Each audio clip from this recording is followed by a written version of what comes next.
Last time, I began looking at Susan Cain's quiet and its central theme, the extrovert ideal and its problems, or rather, how our culture overvalues extroversion to the point of demonizing introversion.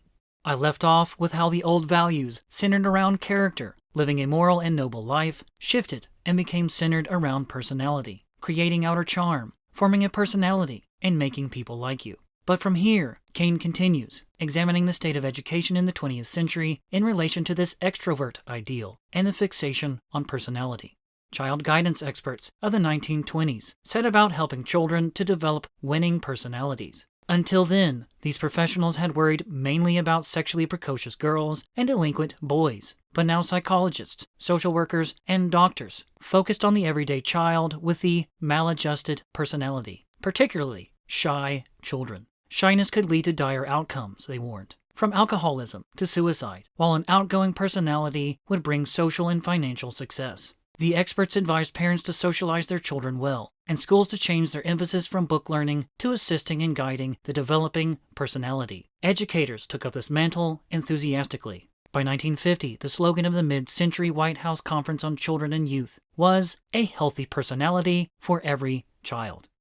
Well-meaning parents of the mid-century agreed that quiet was unacceptable and gregariousness ideal for both girls and boys. Some discouraged their children from solitary and serious hobbies, like classical music, that could make them unpopular. They sent their kids to school at increasingly young ages, where the main assignment was learning to socialize. Introverted children were often singled out as problem cases, a situation familiar to anyone with an introverted child today. The use of the term well-meaning is too often used when it comes to people or groups who have caused great harm, especially in relation to children's lives being potentially destroyed. Nevertheless, older children met these same expectations at the college level. And here Cain references William Whyte's The Organization Man, published in 1956, which features extensive interviews with CEOs of major American corporations and university administrative staff. As Cain writes, university admissions officers looked not for the most exceptional candidates, but for the most extroverted. Harvard's provost, Paul Buck, declared in the late 1940s that Harvard should reject the sensitive neurotic type and the intellectually overstimulated, in favor of boys of the healthy extrovert kind. In 1950, Yale's president, Alfred Whitney Griswold, declared that the ideal Yalie was not a beetle-browed, highly specialized intellectual, but a well-rounded man. Another dean told Whyte that in screening applications from secondary schools, he felt it was only common sense to take into account not only what the college wanted, but what, 4 years later, corporations' recruiters would want. They like a pretty gregarious active type, he said, so we find that the best man is one who's had an 80 or 85 average in school and plenty of extracurricular activity. We see little use for the brilliant introvert. Even though it offers incredible insight into the same cultural shift she addresses, what Cain obviously ignores here, in large part, is the purpose behind Whyte's book. Reading the introduction to The Organization Man, one of the main points Whyte clearly tries to convey is how, in the 1950s in which he was writing, Americans have become far more collectivistic than they would openly admit, choosing conformity to corporations and organizations over the ideas of individual freedom or independence. As Whyte writes, only by using the language of individualism to describe the collective can he, the American, stave off the thought that he himself is in a collective as pervading as any ever dreamed of by the reformers, the intellectuals, and the utopian visionaries he so regularly warns against. The older generation may still convince themselves. The younger generation does not. When a young man says that to make a living these days, you must do what somebody else wants you to do, he states it not only as a fact of life that must be accepted, but as an inherently good proposition.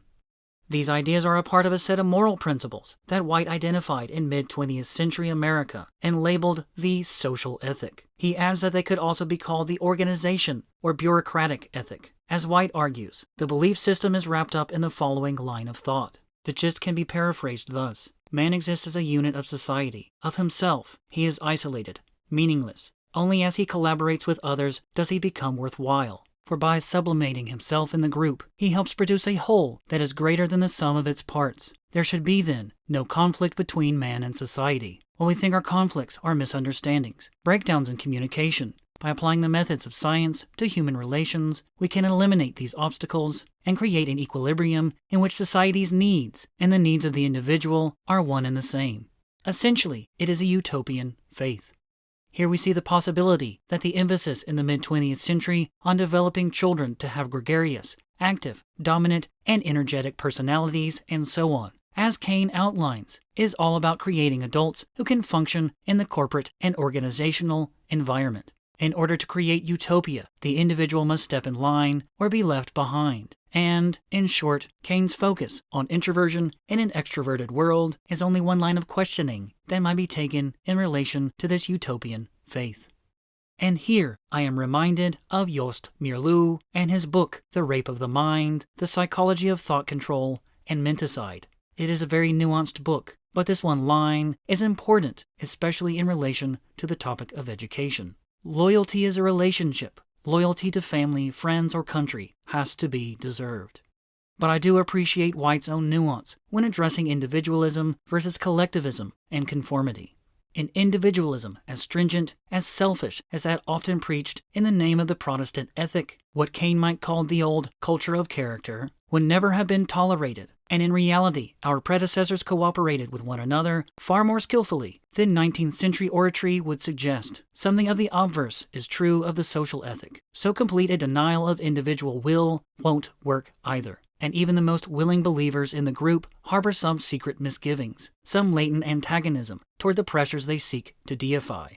The bottom line is that Cain is incapable of understanding such gradation. Even while tackling the one-size-fits-all push for extroversion, she cannot grasp that such things might be a part of a larger push for conformity to a collectivist mindset, and she must fit everything into the same typical narrow talking points. Take her narrative about the differences in the college classrooms of America between the perspectives of Asian and Western students as an example. Many Asian cultures are team-oriented, but not in the way that Westerners think of teams. Individuals in Asia see themselves as part of a greater whole, whether family, corporation, or community, and place tremendous value on harmony within their group. They often subordinate their own desires to the group's interest, accepting their place in its hierarchy. Western culture, by contrast, is organized around the individual. We see ourselves as self-contained units. Our destiny is to express ourselves, to follow our bliss, to be free of undue restraint, to achieve the one thing that we, and we alone, were brought into this world to do. We may be gregarious, but we don't submit to group will,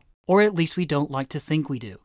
As Cain adds, though Eastern relationship honoring is admirable and beautiful, so is Western respect for individual freedom, self-expression, and personal destiny. The point is not that one is superior to the other, but that a profound difference in cultural values has a powerful impact on the personality styles favored by each culture. In the West, we subscribe to the extrovert ideal, while in much of Asia, at least before the westernization of the past several decades, silence is golden. Cain is weak here with her answer, with its cultural relativism. She creates a false dichotomy between Asian culture and Western culture when she depicts the former as collectivistic and conformist, and the latter as individualistic. With the extrovert ideal pushed at every turn, as Cain outlines herself, there is clearly no room for such individualism in America. If we are to take Whyte's talking points as well, that America is also collectivistic, but that its conformity is bent on loyalty to the corporation, Cain's take most certainly does not allow us to properly evaluate the pros and cons between the two cultures. At least in Asian cultures, according to Cain herself, some conformity is about loyalty to one's own family and community, and not just about loyalty to the corporation, even if that loyalty to family and community may or may not be deserved.